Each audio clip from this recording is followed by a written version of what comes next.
Samsam ng mga otoridad ang hinihinalang illegal na droga mula sa isang street-level individual sa ikinasang search warrant operation ng pulisya sa Barangay Nucuyapo, Tantangan, South Cotabato. Nakibalita riyan si Patrolwoman Vina Morales. Samsam ng mga otoridad ang illegal na droga sa isang street-level individual sa isinagawang search warrant operation sa Purok Masagana, Barangay Lambunaw, Tantangan, South Cotabato, nito lamang Agosto taong kasalukuyan. Kinilala ng Tantangan Municipal Police Station ang suspect na si alias Alog, na sa wastong gulang, walang trabaho at residente ng nasabing lugar.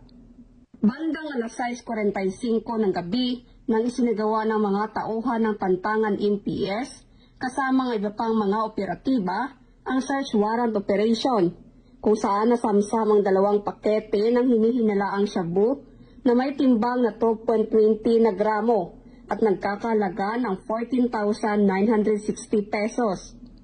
Kasalukuyang nasa kustodiya ng Tantangan MPS ang suspect at mahaharap sa kasong paglabag sa RA 9165 o Comprehensive Dangerous Drugs Act of 2002.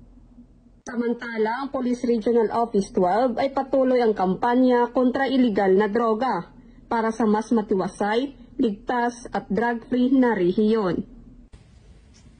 Mula dito sa General Santos City, ako ang inyong PNN Correspondent, Patrolwoman Vina Morales, alagad ng batas, tagataguyod ng Balitang Pulis.